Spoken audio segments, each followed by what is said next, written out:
আসসালামু আলাইকুম গাইস, আশা করি সবাই ভালো আছেন। দেখতেই পারতেছেন নদী, কারণ আমি গ্রামে যেতেছি এই প্রথম একা একা। গ্রামে আইসাই আমি আম চুরির মিশনে বের হয়ে গেছিলাম। দেন হইলো আমরা আম টাম চুরি কইরা নানু বাড়ি আসছি। অবশ্য এই জন্য মজাই আলাদা আম চুরি করার।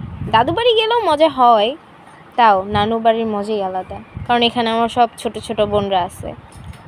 তারপরে আমরা আম ভর্তার জন্য সব কিছু প্রিপারেশন করতেছিলাম। এই যে আমি কুচাইতেছি আম, দেন কুচাইতে কুচাইতে আমার হাত কালো হয়ে গেছে। এরই আমি আমার বোনরে দেখাইতেছিলাম যে ভিডিও করতেছে। দেন আমি বলছি একটু ভিডিও করে দে আমার ছোট বোনকে। ও করছে, আমি বলছি আমার ফেস যাতে না আসে, ও আমার ফেসই দেখায় ফেলছে আনফর্চুনেটলি, বেচারা। তাও করে দিছি কষ্ট করে। তারপরে এখান থেকে আমি আমার খালামণির বাসায় চলে আসছি।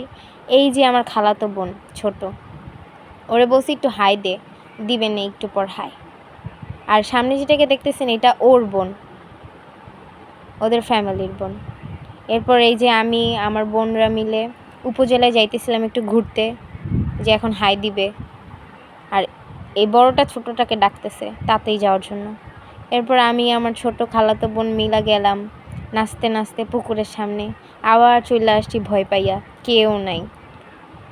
দেন আমার ছোটো বোনটা পইরা গেছে গা, ভিডিও যারে করতে দিছিলাম, তাও ওর পইরা শিক্ষা হয় না, সিঁড়ির মধ্যে উঠতে গেছে।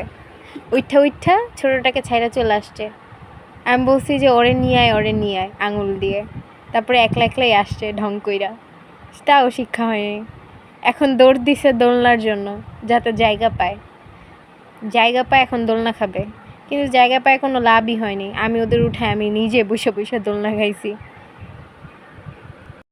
এখন দেখবেন যে আমি দোলনা খাইতেছি, এই যে একটু ঢং করতেছি। আমি আমার ছোটো বোনরে ডাকতেছি, আয় আয় দোলনা খায় যা। দেন আসলো না, আমি একলা একলাই ঢং করলাম। দেন আমি একটু ভিডিও করতে নিছি, দুইজন মিলা কি শুরু করছে, বলে আমাদেরকেও একটু নেও।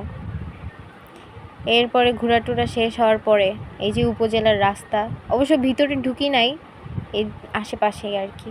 এখন আমার বাসায় চলে যাব। আপনারাও ভালো থাকবেন। আল্লাহ হাফেজ, ফি আমানিল্লাহ, আসসালামু আলাইকুম।